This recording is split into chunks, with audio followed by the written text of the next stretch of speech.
have a lot to go through. We gonna hit a new all-time high? The answer is currently yes, we are. JPY versus USD versus the euro. It's still a thing. Can the bond market find a floor? We're seeing yields come off. Palantir crushes earnings. Caterpillar crushes earnings. Amazon to $3 trillion, and Jeff Bezos goes and sells. We've got SpaceX, AMD. Trump swears that Iran and the U.S. are talking, and we may or may not ban Chinese data center parts. Oh, and are Exxon and Chevron making too much money? Yeah, that's how much we got to talk about today. So with that, let's dig in and let's roll some credits, Amin.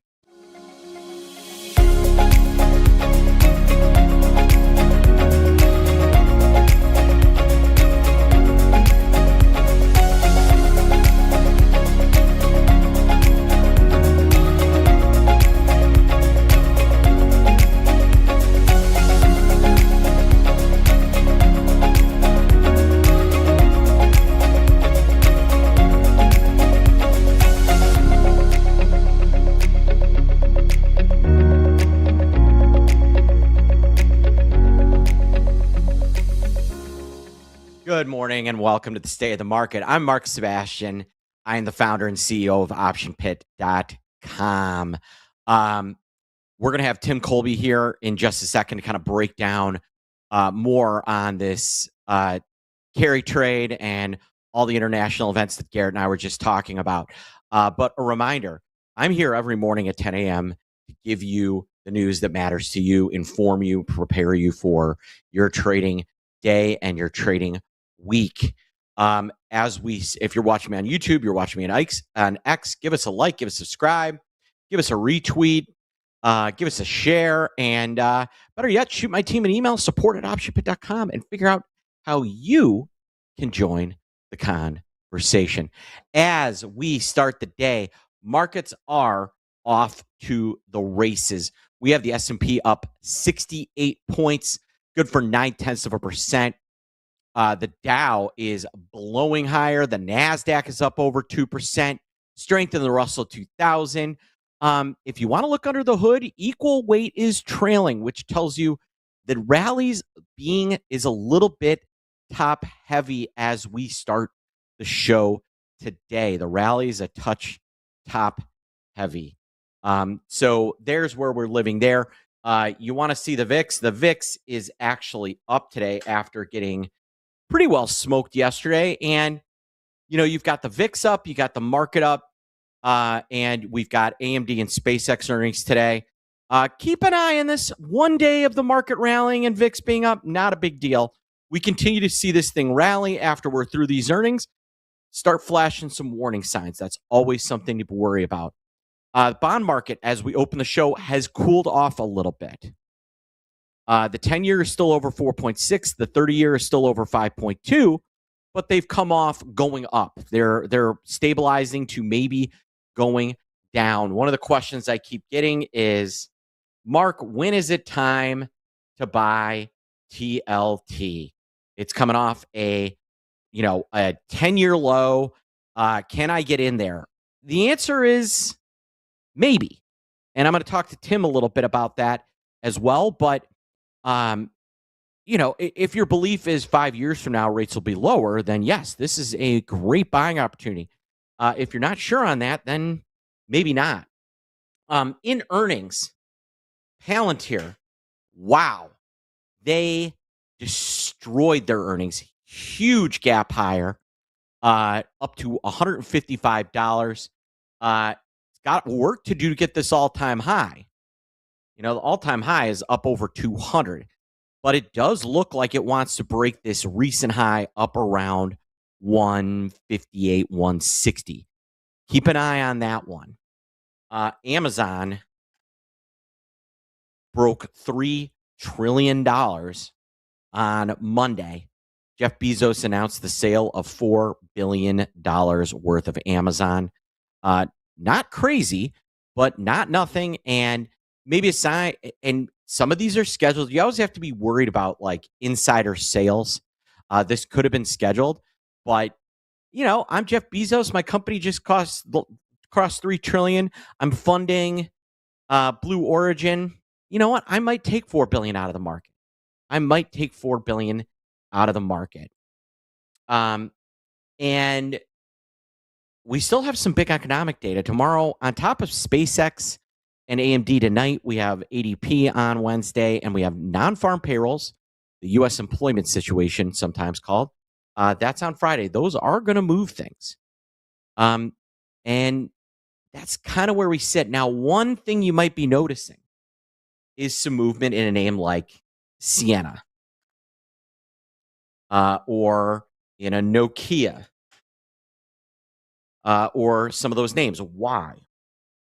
The U.S. is drafting legislation to ban Chinese components in data centers. So who's your winners there?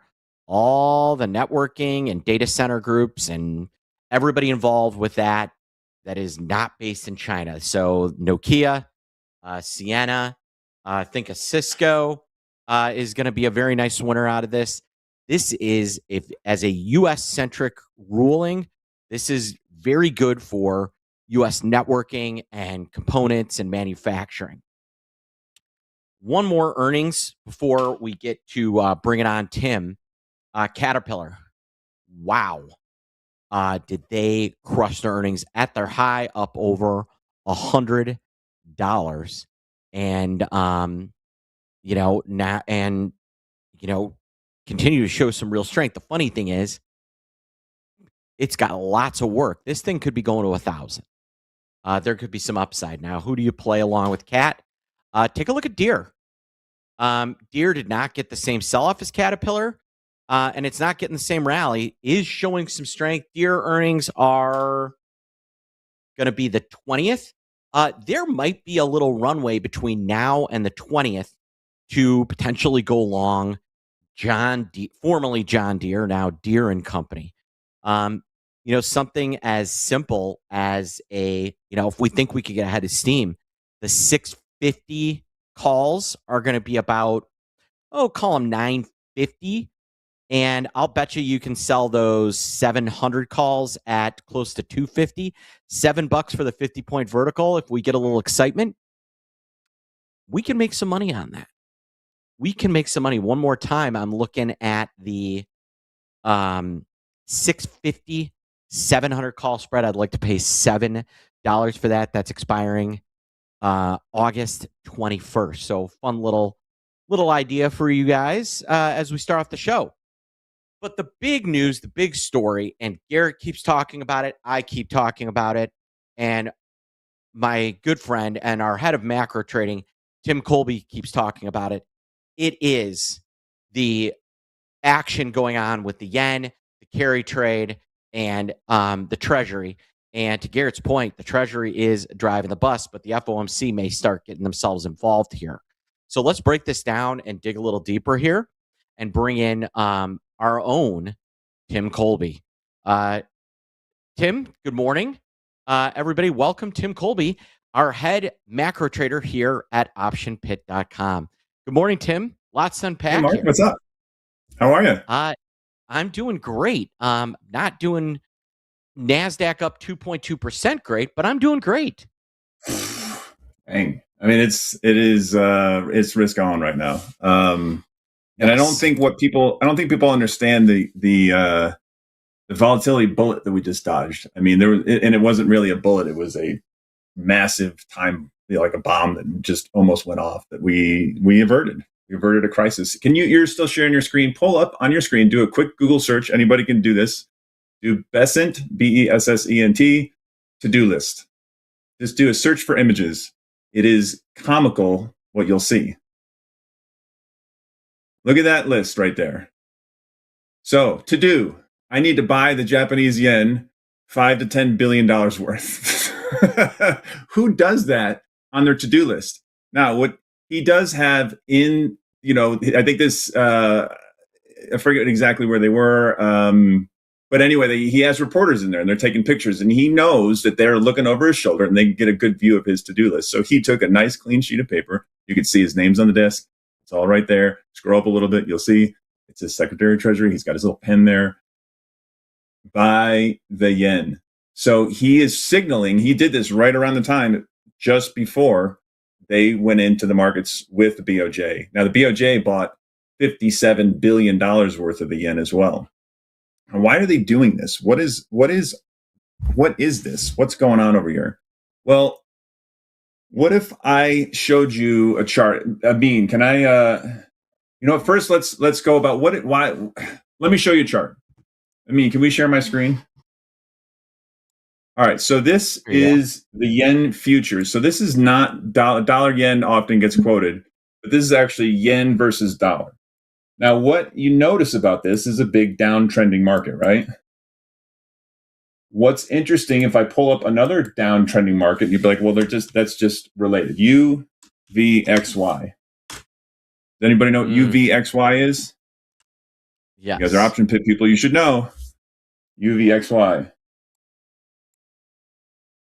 Anybody? Somebody in the chat? Who's first in the chat?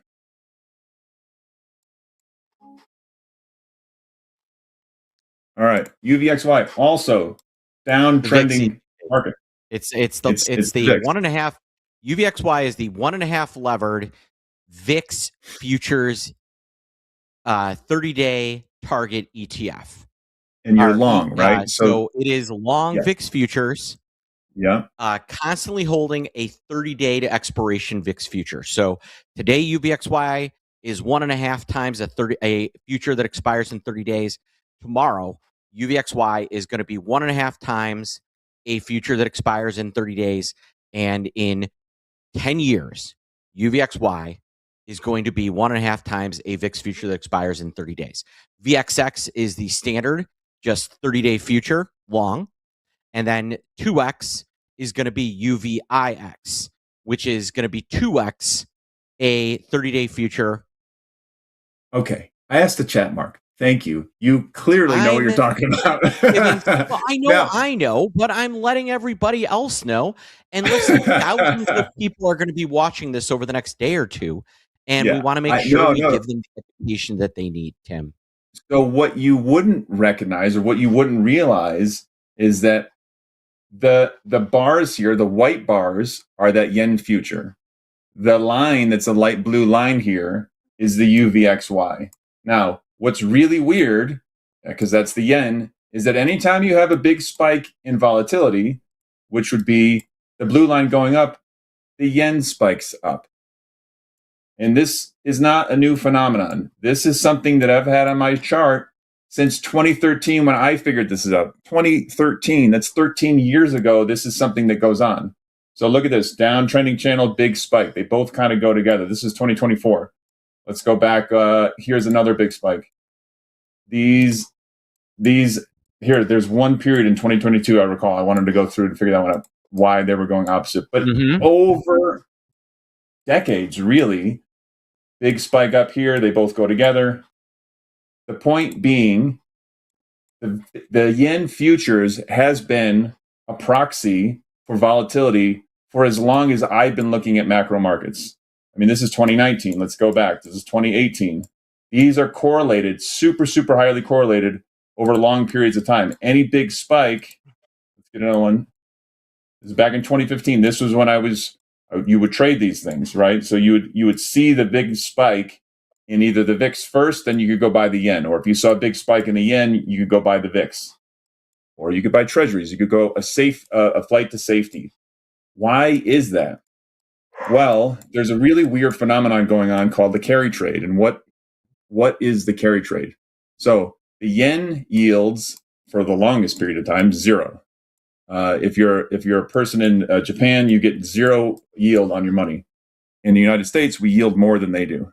Now, if you're in the United States right now, well, you could do a carry trade. You could lend money to Brazil at 15%. But you don't want to do that, right? You don't want to lend money to Brazil at 15% because there's currency risk, right? Like, I don't want to own that. There's a stable place you could lend money. You could lend it to the Swiss bank. You could lend it to the Swiss National Bank. But guess what? It's a negative carry. They have less interest rate than we do. Japan If you're a Japanese person, you're getting paid nothing on your money. You can lend money to the US and you can collect on that.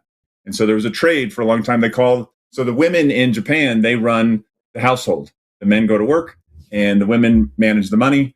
And then they give their husband a stipend. They get an allowance. And the women, it's called the Mrs. Want to Be trade. It's like, Wantabi, I think is how you pronounce it. But that's like Jones or Smith in Japan. And so what's funny is that they are putting on this trade and they have it on very similar to what hedge funds have on. So the hedge funds will put this trade on as well. They will borrow in the Japanese yen at 1% and then lend it to the US at 3.5%, 4%. And then you just carry that trade. You have the carry that you get. Then they take that extra money and they buy stocks and they buy other things. And so basically it becomes this big funding all right, element. Tim, let's slow down. Let's slow that trade down one time, just so everybody understands, because this is the crux of everything that is going on right now. This is at the crux of it, right? This is the fulcrum. I'm excited. My goal today was to use the word fulcrum, and I just did. This is the fulcrum. So I'm a U.S. hedge fund. All right, I go to Japan, right, and I lend them money, right? Is that right? Or I borrow money. You borrow at 1%. Okay. So I go to Japan. I've got yen. I borrow money at 1% in Japan by essentially selling their treasuries, their equivalent of a U.S. treasury. Correct? JGBs. Right. JGBs. So we sell what a JGB, otherwise known as the Japanese version of a U.S. bond. All right. So it's actually even simpler. You could just put a currency trade on. You just put the currency trade on and you get paid in US dollars because you're short. So you have a credit in US dollars and then you're long the Japanese yen and you pay out on the money that you borrowed. It's like if you own stock in your account, right? Your trading account and you're long stock and it's on borrow, you got to borrow to pay that. But if you're short stock and you have a credit in your account, you get paid on that credit. So it's actually simpler than that. It's really a simple mechanism to do it. Yeah. So you could go in and you would literally sell yen, get dollars back. Now the reason you take those dollars and buy treasuries. So you'd buy what treasury are they buying? The 90-day? Are they buying the note? Are they buying the bill, the note, or the bond? So a bill is under 2 years, a note is between 2 and 10, and a bond is going to be longer than 10 years. So which treasury am I playing? It's overnight, so it's the overnight rate. Okay. You're just having a currency position. Yeah. It's a currency position. All right. So I'm receiving interest in the US. Yeah. So I've sold yen, which is why the yen is dropping. I've now got I've got the US cash, which is now providing me interest because it's in a US based account. So I'm getting like essentially a money market rate is what you would get in your savings account. Yes. Then that savings account is producing cash to me. Yes. Then I'm taking that cash that comes to me and I'm putting it in the stock market. And then with that trade working, I feel confident in that, buy a little more stock. And that's how we move 300 points in 3 days. You could have, so you can leverage. So they opened this up to not only just do this currency positioning swap where you have, so let's say you have savings, right? You're a Japanese person and you have savings. You can flip those savings into dollars, US dollars, and collect on that. What they allowed the Mrs. Want-to-Be's to do is they were leveraging that. And they were able to leverage that, and then they were able to actually buy foreign assets as well. So the reason this matters for you, why this matters, the biggest takeaway here, I was trying to think about what trade do we do or why does this matter? This matters because the yen futures is a VIX proxy. If you take away nothing, again, sorry, Roy, sorry. The yen futures is a risk proxy to the markets. It has been for a long time. It will continue to be one. What is happening right now is anytime I see a big spike in the yen future, again, it doesn't look like much because it's moved so much in the last several years, but when you see this, you see this big spike. To me, I see that chart and I think VIX. That is the VIX exploding. But the VIX is not exploding. No, it The is VIX, not. the VIX has not moved. Why did that happen? Why did this blue line, why did that not go up? It's because it was an intervention from the governments. Now, why did they intervene? Why does Japan care about what's going on here in the yen? It goes back to crude oil. So we had this problem in Iran. We kind of started it. The U.S. started it. Crude oil goes up. Japan is a big oil energy importer. This is very bad for them. Crude for us went from 60, it's now 80. With the currency move in Japan, crude went from equivalent of 60 or 80 to 150 or 130, right? Because they not only they lose to the crude oil move, it's priced in dollars. So actually the yen went against them as well. So now, and it's like 7,000 yen a barrel. Now it's 16,000 yen per barrel. So it literally doubled. So that effectively 60 to 120 would be the equivalent. And they're a net importer. We're a net exporter. It's a big, big difference. It's really bad for their economy. It's very politically unpopular. So everybody's got this carry trade on. It's all right, fundamentally. I want to pause you one more time to make sure everybody's following along, because this is deep, but it's important. All right. So oil worldwide trades in US dollars. So if I'm living in, I don't know, I live in Japan. Pick Japan. In Denmark, right? I'm going to need to convert my currency into US dollars. I'm going to need to convert euros into US dollars in order to go out and buy oil. I live in Japan. If I need oil, I still have to convert that yen into oil. So oil going up is already bad. But then if the yen depresses against the US dollar, then my costs go up twice, right? My cost to buy US dollars goes up, and my cost to buy oil goes up at the same time. And now I've gone from the equivalent of paying $80 a barrel to 160 a barrel in yen, right? So did I get that right, Tim? You're getting it right, and we're getting to the part why this is a big deal and why we almost had Volmageddon 2.0. And again, I don't think anybody realizes, I know that we're sitting here kind of talking in circles or whatever. We almost had a absolute explosion in volatility that nobody realized it was about to happen. And we're about to get to how that almost happened. So Japan owns $1.6 trillion in U.S. treasuries. That's a lot. We have $39 trillion. They're the number one holder of U.S. treasuries outside of the United States. So the government owns 5% of our debt. They own a lot. They also, the pension funds own a lot. Now, this oil is a problem for them. They need the yen to stop going down. They need to be able to. They have this energy problem, and it's caused by the U.S. going to war with Iran. If normally what happens when they intervene into the currency market, so if you can see on this chart, pull it back up here, they actually intervened here in April. Yeah, I see that. They spent $70 billion, twice as much here, and guess what? It bought them about 4 weeks. It didn't really work, right? So they go in the markets and they're trying to stop the slide. What they do when they do that, they have to sell their holdings of U.S. treasuries. That back here, treasury yields were lower. But the problem with treasury yields is right now, the U.S. 30-year is over 5%. This is the 10-year. So they hold $1.6 trillion of this. This is a price we've not seen since, we'll go back to 2000, since like 2007. Yeah. So if they have to sell, we did have a spike up here in 2023. These are high. The 30-year is actually even higher. The point is, if they had to go in the market to fund this currency intervention, they would be selling treasuries that would push this yield up. Donald Trump doesn't want that yield higher. You and I don't want that yield higher. Nobody wants the yield higher, right? We don't want that long end higher. It's already under pressure.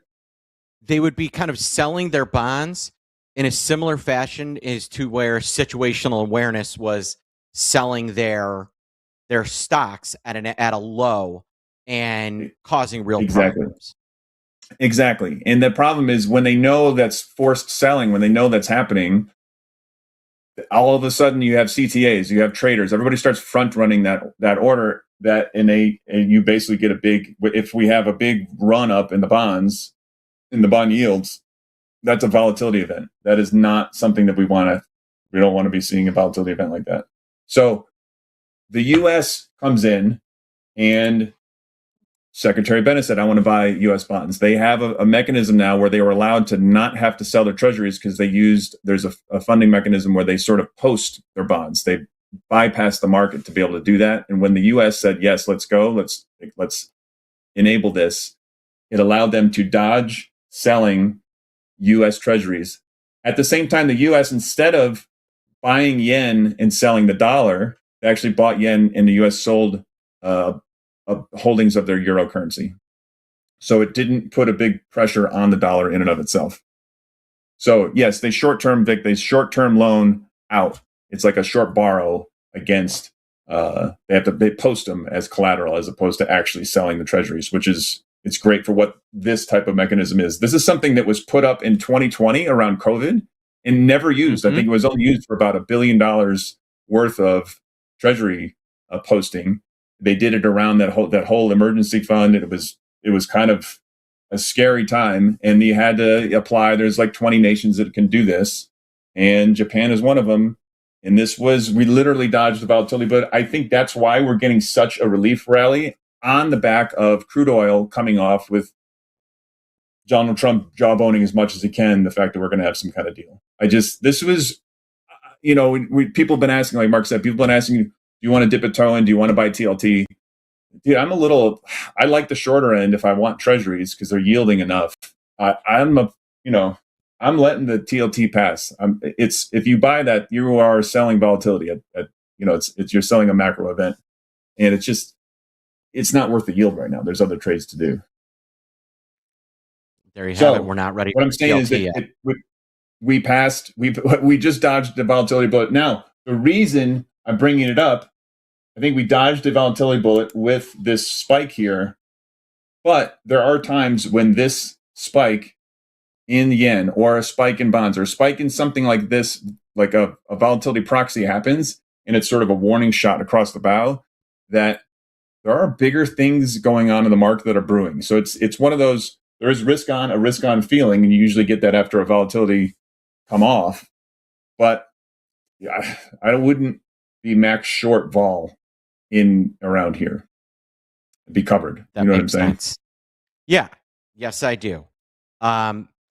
What Tim is saying is we've had a phenomenal move. The S&P is at a new all-time high. Take that and there is still a lot of risk out there. So as you're reviewing kind of your big, huge portfolio, ask yourself, am I situated properly? Do I have the right trades on? Do I have the right stock positions on? Am I happy with my portfolio? Do I need to do some rebalancing? And that answer may not be buying bonds, but it may be like putting some in cash and collecting 3.5-4% on it, which is not a bad return on cash. In fact, we haven't seen that since the 80s. If the 10-year is yielding 4.75 in the overnight, and then that carries directional risk if I'm long that, and then it could go down. But the overnight is 3.5, 3.75. That's a no-brainer to hold overnight treasuries. So basically if you're supposed to be holding 60-40 bonds, all my stuff is in overnight. It doesn't make any sense to have anything other than liquidity. And again, when they're in here, one thing I'm looking at is gold. And we talked about this. I think I talked about this last week. I think gold is done going down. Now I really feel it's done going down. I actually think it's about to go higher. We have non-farm payrolls at the end of this week. I know we're a little bit over, but this is gold. So gold is breaking out. I love this. I'm looking at it for special situations. If you're in there, look for a trade in that.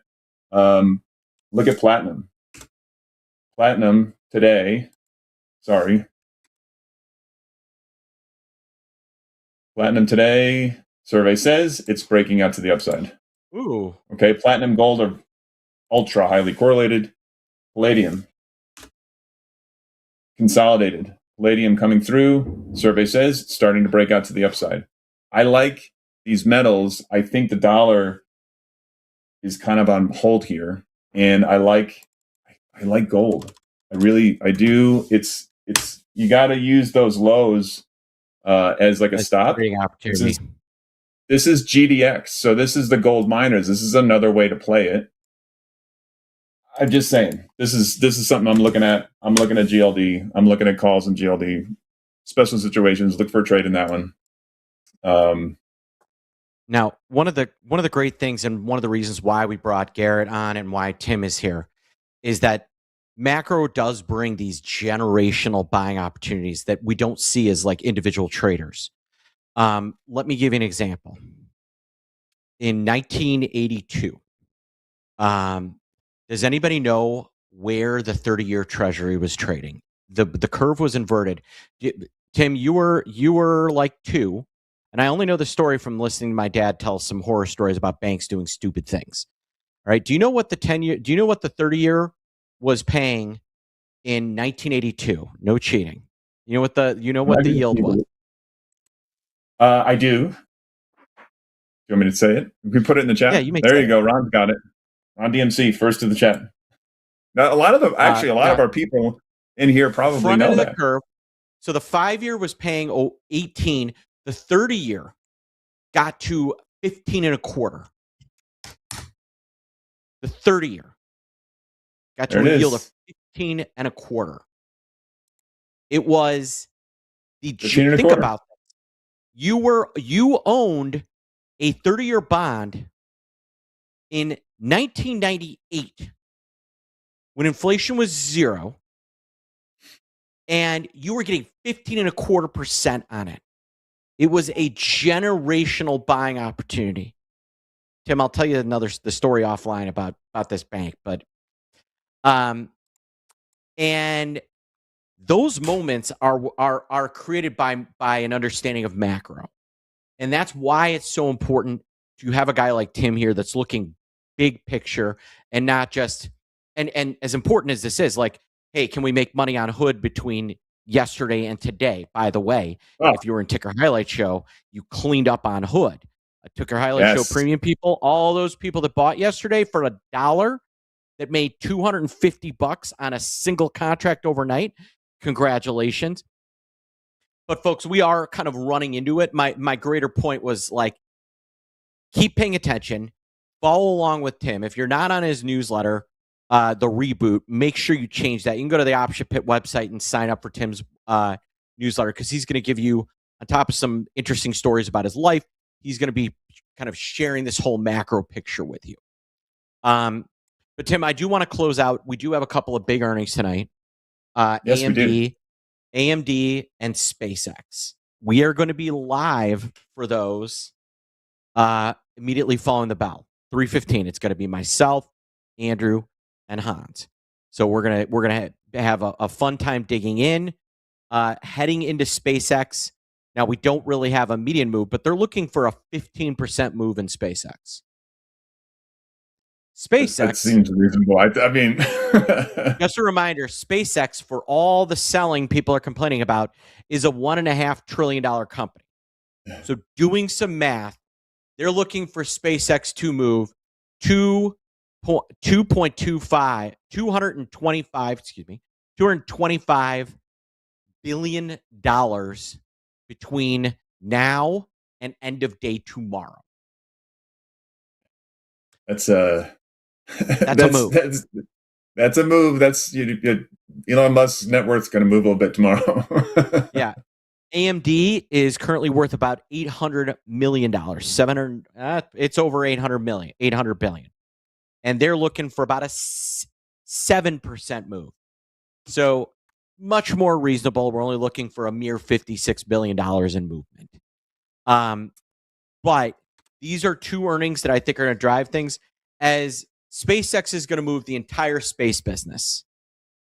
And they also happen to own XAI. So they're AI centric. They own formerly Twitter, now X. So there's going to be a lot to distill from their earnings that people that recalling they're not just space, they are grok. So remember that. That's why you want to be there today. And then AMD, they are at the center of AI. So this is, until we get to NVIDIA in a couple weeks, this may be the most important earnings date for the rest of the season.